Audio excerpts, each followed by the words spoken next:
Hi everyone, Ryan here, and welcome to a new episode of the Cardano podcast. For those who don't know about the Cardano podcast, this is an initiative of Cardax Dex, in which we interview a series of people and companies building on top of Cardano. So it's a free initiative for the overall Cardano community.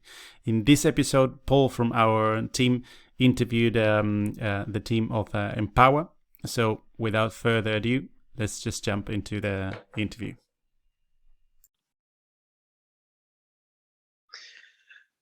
So, hi everyone, this is Paul from Cardax. I'm a technical communications specialist.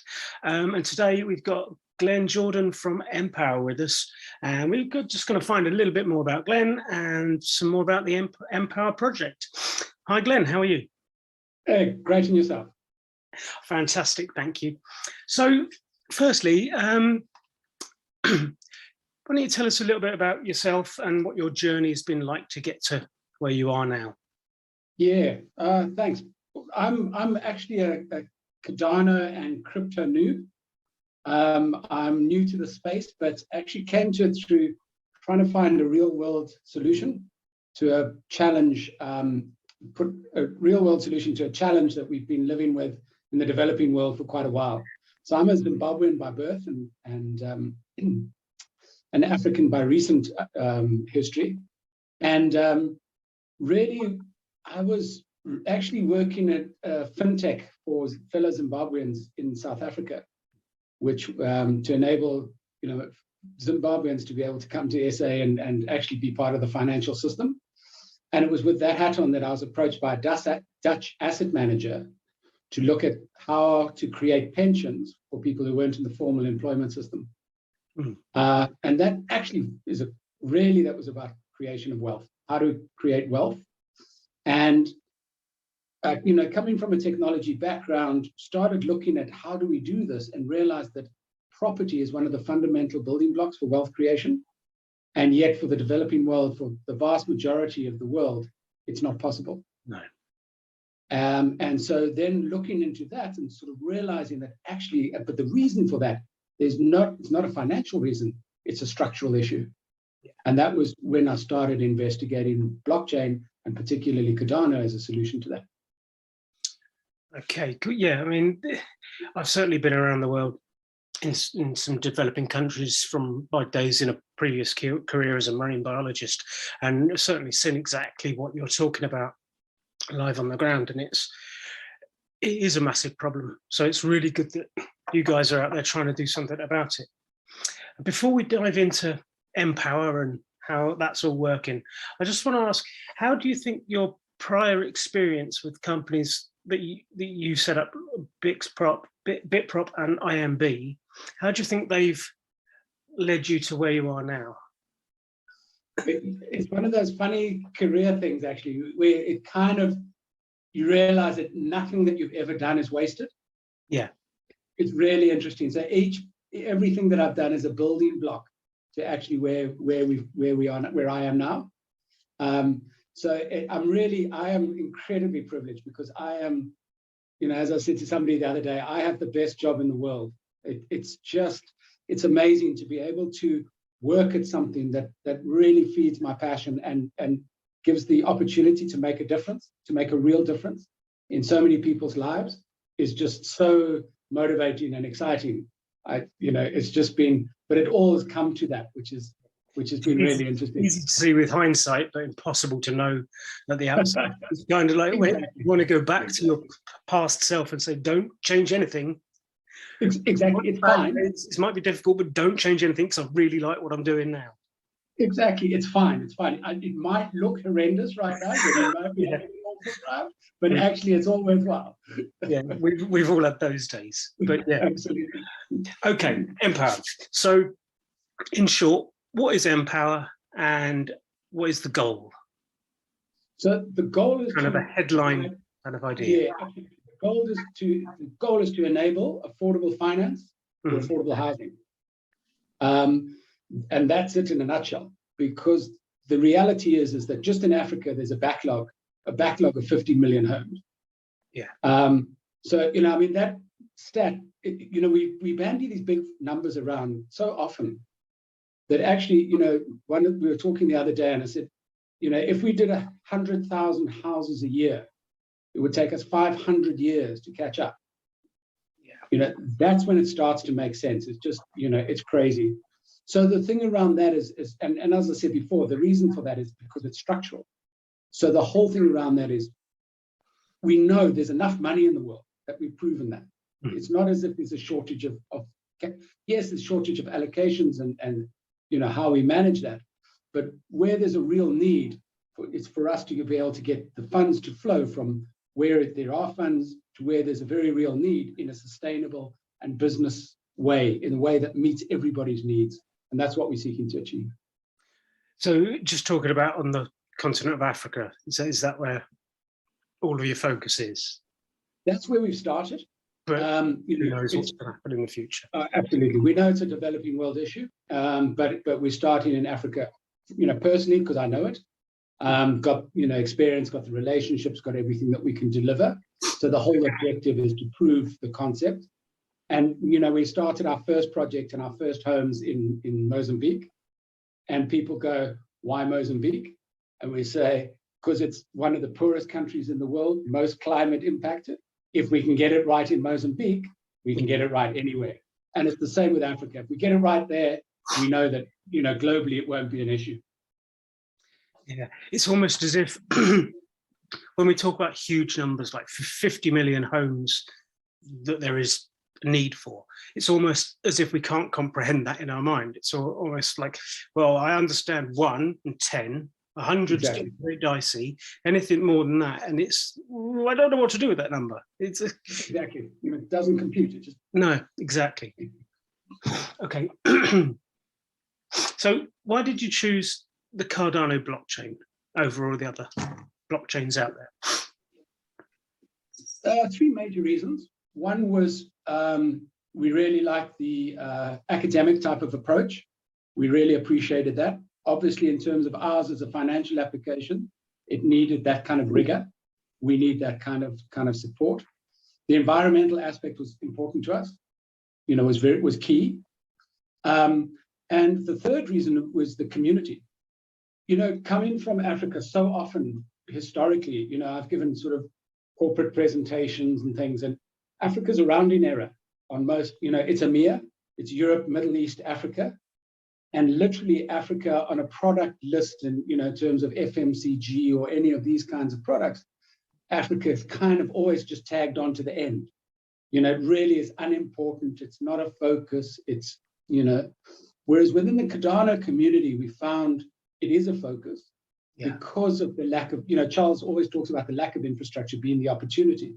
Yeah. And that's exactly it. So at last we found a like-minded community that realized that this was the opportunity in terms of creating fundamental change because there isn't infrastructure there. So we have an opportunity to leapfrog and not be butting our heads against vested interests.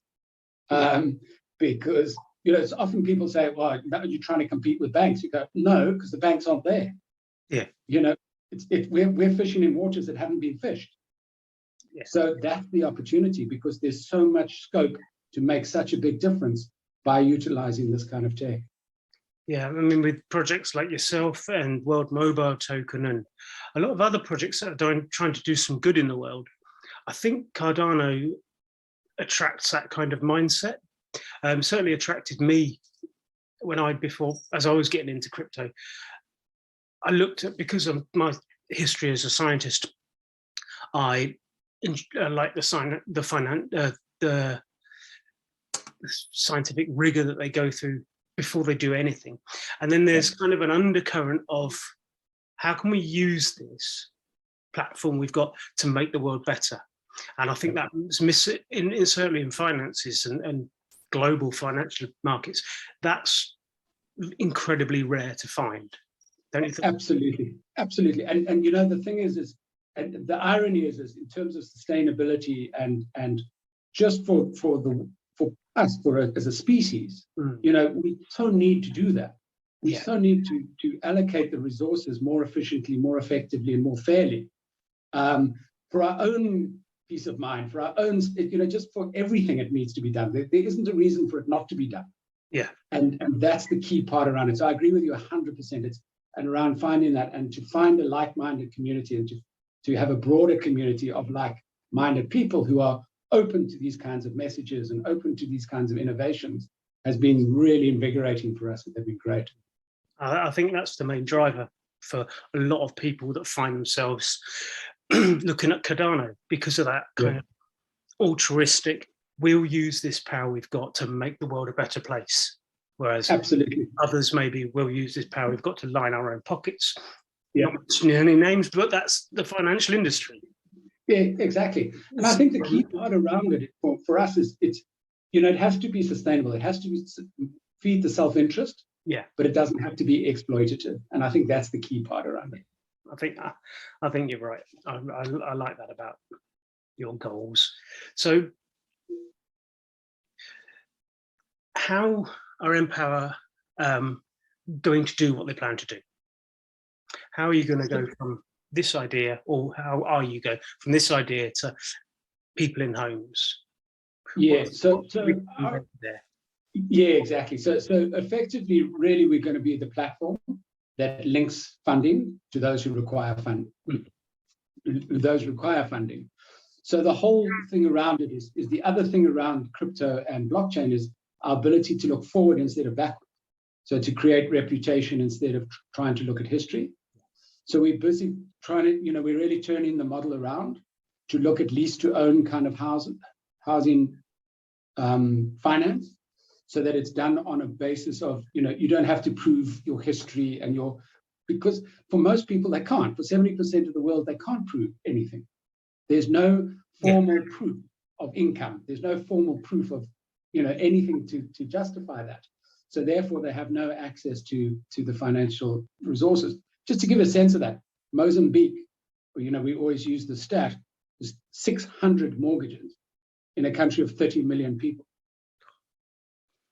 Now, you go like talking about fishing in uncharted waters. Yeah. We're not competing with a bank because they're not there. So, and the reason for that is because the systems and processes are just not catered for the vast majority of the population. It's as simple as that. Again, it's not because if you look at any structure of society, you can never say that there are only 600 people who can afford a mortgage. Yeah. But the systems are such. For normality. Exactly. It's not even, it just would never make sense that would be the market size. So the market is much bigger than that. It's just a question of how do we enable that market? And so we're doing that by this platform, which will link funding to those who require funding, and then be able to put all of that onto the chain so that it can be monitored and tracked. And the key part around that, again, is about your reduction in costs. So to make that more efficient, to make that flow more efficient, and to make it more auditable, so that we don't need all the overheads and the centralized overheads. And so many of these kinds of projects are, when the funding happens, then you fly out all the experts and all the auditors from the high-powered consultancies who fly in and spend days checking on the ground that everything gets delivered. Yeah. So I've read that you're using, when it comes to tokens on the blockchain, you're using an EMP token and NFTs as well. Could you explain how NFTs come into play with this? Yeah, absolutely. So we're utilizing NFTs in a quite a different way. So we're actually utilizing them as a method to have a share. So it's the tokenization effectively of the loan. So the NFT represents the tokenization of the loan, and the EMP is the fungible token. It allows us to create the value flow between the NFT and the housing and the repayments and back to the NFT. So two things that happen with that. So the NFT becomes the as I say, the securitization of the loan, and the EMP becomes a mechanism by which we can create some distance between the hard currency and the local currency, so that we can create a value outside of that. Because right now, as soon as you say, that's exactly what happens with when you talk about a property project in Beira, Mozambique versus Berlin, there's no contest. Beira, everybody goes, oh, the country risk, the political risk, all the risks that then get associated with it.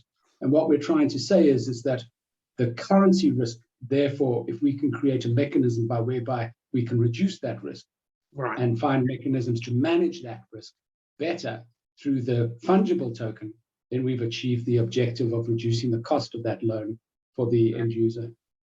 so it's about, like you said, reducing risk using the NFTs and as a method of transferring funding from exactly. So it's a way of transferring funding. So the thing we're trying to do all the time is create a greater distance between, in the where there is money. So often if people are wanting returns in hard currency, and then the local currency, because the countries are so badly managed, the local currency is a declining asset. So is there a mechanism that we can try and create ways of separating out those two, where we create as much value as we can for the investors, where there is funds, the people, the loan providers, without being extractive, without taking really just what we're talking, without exploiting the end user, in these ridiculously high interest rates. Well, that sounds a very novel way, a very interesting way of doing it. With it, yeah, I like that. So, building a lot of homes in countries like you mentioned earlier, Mozambique, that's been one of the worst affected from climate change. What have you put in place to prevent adding to the climate change problem?